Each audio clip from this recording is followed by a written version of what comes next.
Le burn-out. On connaît tous, de près ou de loin, ce sentiment d'être complètement à plat, frustré, comme si chaque effort se fracassait contre un mur invisible. Mais et si ce n'était pas juste un obstacle?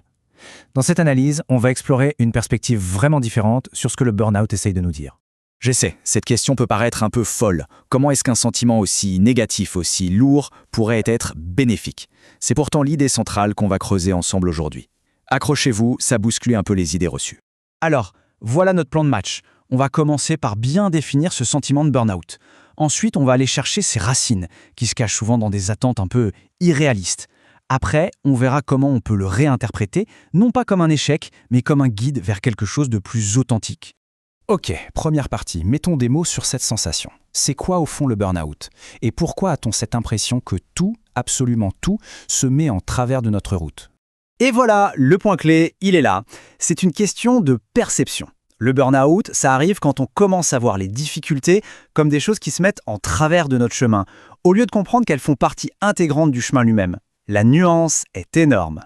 Mais alors, pourquoi notre cerveau se met à voir les choses comme ça? L'idée ici, c'est que le burn-out ne vient pas juste d'un excès de travail. Non, il vient surtout du fait qu'on poursuit des objectifs fantasmés. Des buts qui, par définition, sont impossibles à atteindre. Ce concept de fantasme, c'est vraiment la clé de tout. C'est cette attente, complètement irréaliste, de ne vouloir que la face ensoleillée d'une expérience. C'est comme chercher une pièce de monnaie qui n'aurait qu'un seul côté. Ça n'existe pas. Et c'est là que la distinction devient hyper importante. Un fantasme, c'est courir après un truc qui, de toute façon, est inaccessible. Alors qu'un objectif réel, lui, est atteignable. Et pourquoi? Parce qu'il intègre l'expérience dans sa totalité. Le bon et le mauvais. Le soutien et le défi. Cette phrase du Bouddha résume ça à la perfection, vous ne trouvez pas? Essayer de créer un monde où tout est rose et d'éviter systématiquement ce qui nous dérange, eh bien c'est la recette parfaite pour la souffrance et l'épuisement. C'est la recette du burn-out en fait. Pour que ce soit bien concret, prenons un exemple que tout le monde connaît, les relations amoureuses. C'est un terrain de jeu parfait pour les fantasmes. Voilà le fantasme typique. On s'attend à ce que l'autre soit toujours gentil, toujours soutenant, toujours calme. Bref, qu'il ne montre que la facette qui nous plaît, qui nous arrange. On veut le package positif en permanence. Sauf que, évidemment, la réalité finit toujours par nous rattraper. L'autre facette de la personne se montre. Et là, le choc avec notre fantasme est brutal. Ça crée de la colère, un sentiment de trahison, de la frustration. On s'épuise à vouloir corriger l'autre, à vouloir se débarrasser de cette partie qu'on n'avait pas prévue. Eh bien ça, c'est le burn-out relationnel. Et ce principe de dualité, en fait, il ne s'applique pas qu'aux relations. Il est littéralement au cœur de la vie elle-même. C'est une loi de la nature.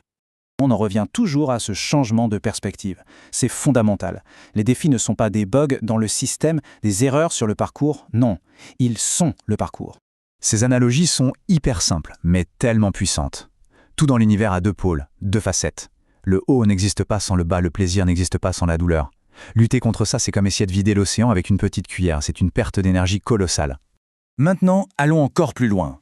Non seulement les défis sont inévitables, mais ils sont aussi nécessaires, carrément essentiels à notre développement. Réfléchissons-y une seconde. Sans défi, il n'y a aucune croissance possible.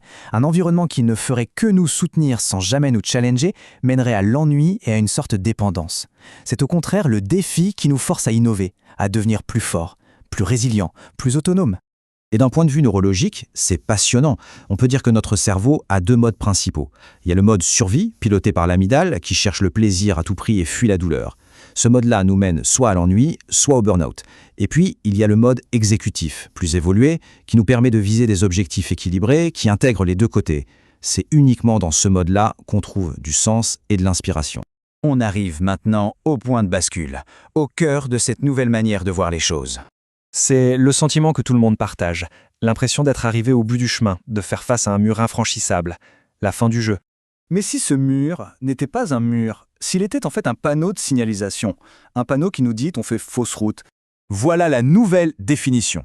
Le burn-out n'est pas un échec, c'est un système d'alarme, un feedback de la vie qui nous dit « Hé, l'objectif que tu poursuis n'est pas réaliste, il est déséquilibré.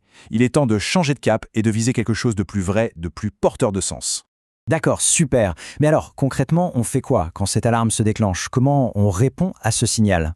La marche à suivre se fait en 4 temps. D'abord, et c'est le plus important, on écoute le signal. On l'accepte. Ensuite, On prend un temps pour se reconnecter à ce qui est vraiment prioritaire pour soi. Troisième étape, on redéfinit un objectif qui est, cette fois, réaliste, c'est-à-dire qui inclut les hauts et les bas. Et enfin, on avance, en acceptant que les deux faces de la médaille font partie du voyage. Au final, toute cette analyse nous amène à changer la question qu'on se pose.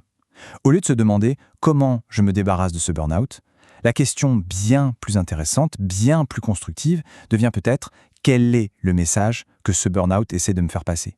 Qu'est-ce qu'il essaie de me dire?